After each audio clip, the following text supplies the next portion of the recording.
Hello, hello. Welcome today to Celebrity Customer Experience Riffs with me, Jill Raff, where we riff on anything and everything from employee experience to customer experience. Because I believe 100% that your employee experience will influence your customer experience. So, I want to thank you first for being with me today, for investing your time to explore why employee experience and customer experience are so intrinsically related. In fact, why they are inseparable. Now, I know that our time is our most valuable resource. So I really appreciate you being here with me today. If you're watching live, please be sure to comment. That way I can see what you have to say, your insights, and add it to the conversation so that we can really have a conversation, which is so much more fun. And if you're watching the replay, thank you for watching the replay. I really appreciate you.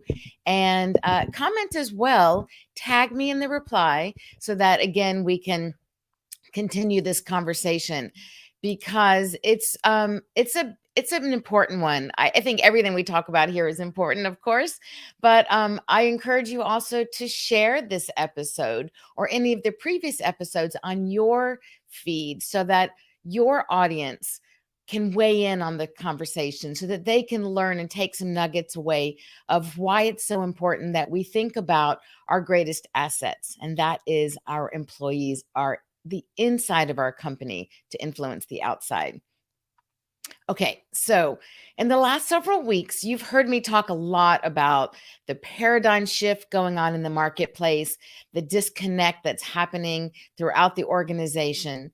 In episode 73, I spoke about the massive, massive perception and delivery gap that's happening between the executive leadership, the owners of companies, and the need to identify these gaps within the companies in order to create this connection culture leading to profit.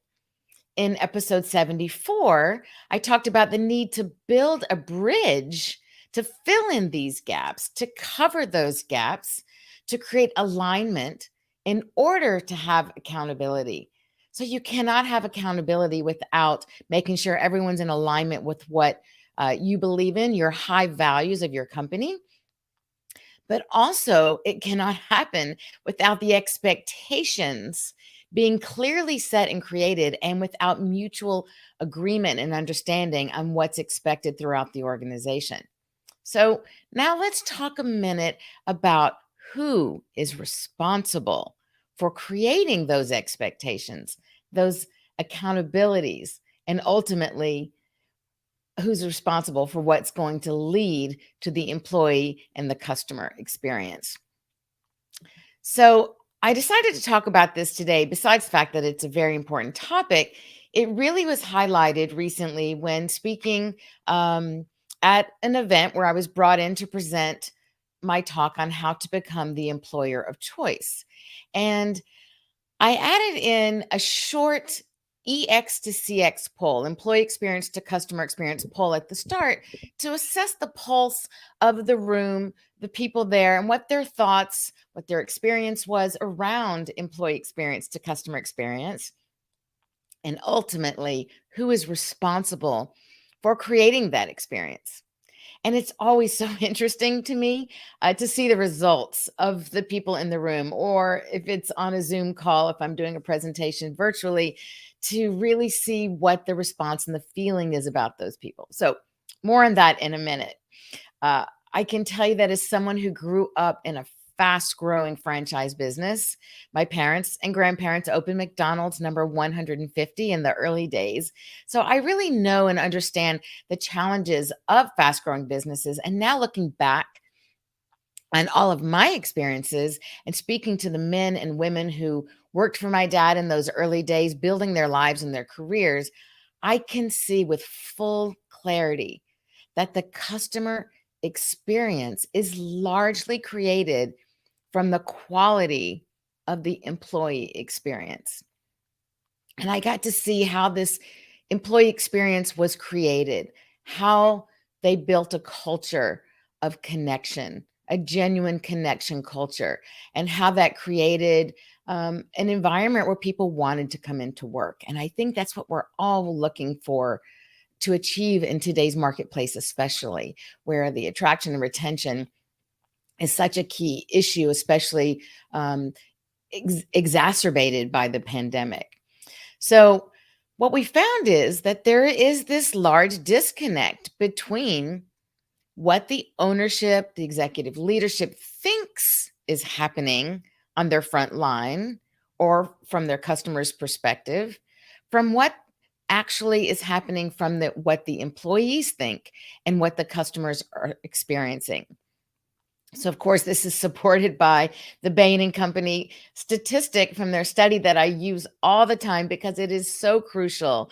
And I think it really highlights and just really lays out the example of this huge disconnect. And that is, if you haven't heard me say it before, 80% of executives feel that they're delivering an outstanding, superior customer experience, while only 8% of customers agree with that. That's what the study found. Now, when I say customers, I include your employees because your employees are, in fact, your first line customers. They are those as business owners, as entrepreneurs, as leadership, executive leadership, C suite. Your employees are your customers. You have to treat them as well. You have to educate them and invest in them in the same way that you want to teach them and guide them through your example of how you want them to actually be interacting with your end customers. So, when there is this enormous gap of perception or taking ownership for who's responsible for your people, starting from the inside, which is why my proprietary process is called the inside out framework, starting from the inside and from the top, it's no wonder that there's such high turnover from both employees and turnover from your customers from bad experiences. People talk about turnover all the time and they just immediately think that it's just your employees. That's the way the term has been used. I'm trying to create some changes and shifts in our mindset and our approach in this business because turnover is not just your employees, it's also your customers. And we all know that it's much more expensive to bring in new customers than it is to maintain your existing ones. All right. So now this brings us back to my EX to CX poll, which I spoke about, that I use in some of my trainings or sometimes even in my talk, because I like my talks and my presentations to be a conversation. It's a conversation with me, not me talking at you.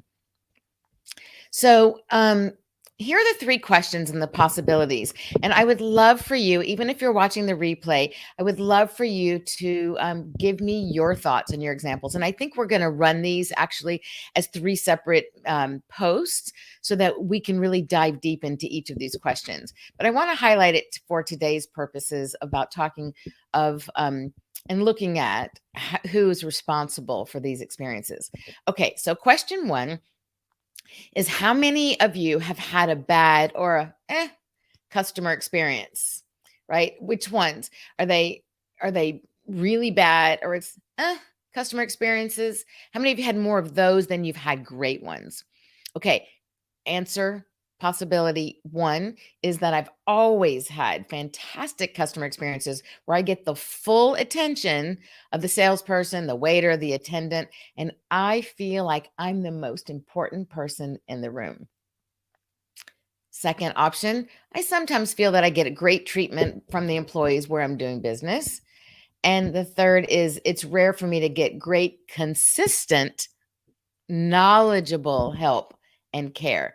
So those are the key things. These questions are very specifically worded where, to me, you can tell my viewpoint that for a great customer experience, it needs to have consistency. It needs to be delivered by employees who are knowledgeable about the product or service that you're offering, that there's care involved in showing that they really want to help you, that they're caring, they're delivering this from heart. It's not just a transaction and they're there to collect the paycheck and get through the day. They really connect with you, that they make you feel like you're the most important person in the room. Okay, so those are the options there. And it was interesting. The majority of people felt that it rode in the middle sometimes. Um, Very few people, in fact, actually, no one said that they always got this great full attention. They felt like they're the most person in the room. Nobody really feels that way. And the majority is that middle of the line. And yet there were quite a few also who said that it's rare for them to get the consistent, knowledgeable help with care. And I think that it's because of those key elements. Okay, moving on. Question number 2 is, where do you think the responsibility lies for having a great customer experience?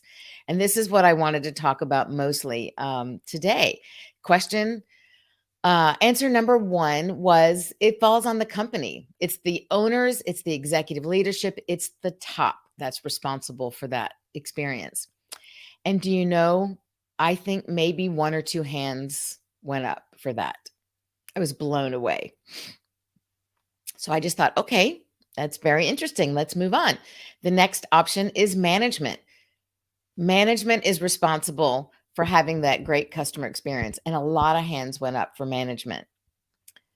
And then the next option is the employees who interact with the customers, and many, many hands went up that it's the responsibility of the employees.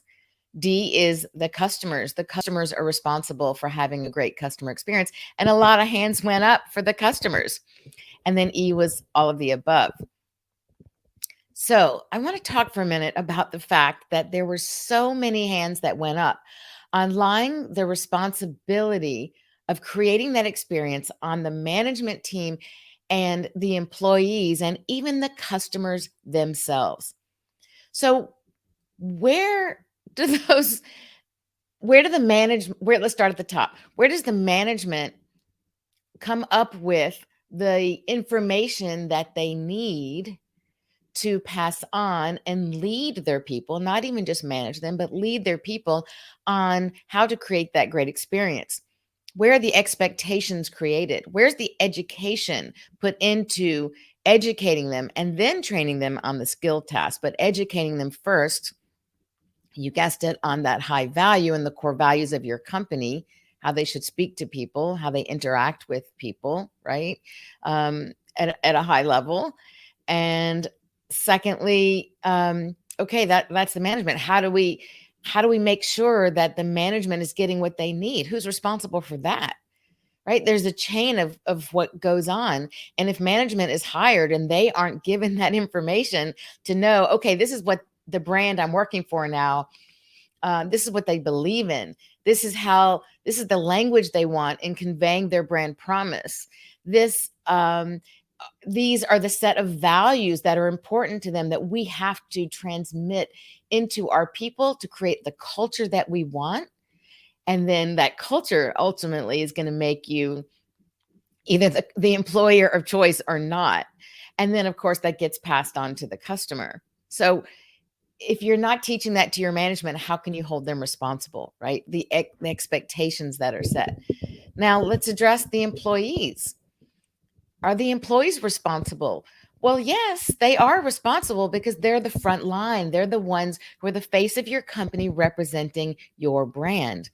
But again, how can they be responsible if the first step isn't taken care of? If you haven't taken responsibility in investing in their knowledge, in investing in their education, their training for success, how can they possibly be held accountable? How can they be expected to deliver on your promise if you haven't taught them what that promise is? If you haven't taught them how they should engage, if you haven't taught them how to properly grow within the company, there's so many levels, right? And of course, the customers. How can you hold the customers responsible? Well, they're responsible for their part of it, not being jerks, right? And being rude and nasty, which is happening a lot today, unfortunately. And so they're responsible for their experience in terms of how they communicate and speak. But ultimately, they're paying for a service or a product. So they are really not the ones to be responsible for what your brand delivers. And that's what we're talking about here is who's responsible for the delivery of what your brand promise is about.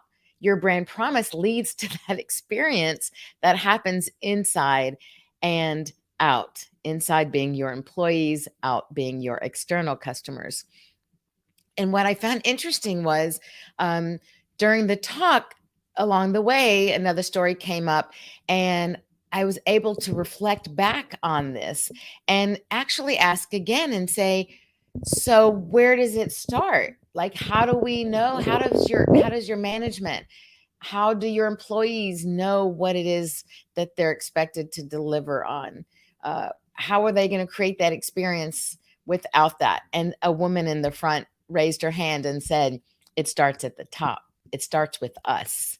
And I was like, bingo, absolutely. And it was nice to hear it come from someone in the audience and not from me just talking at them.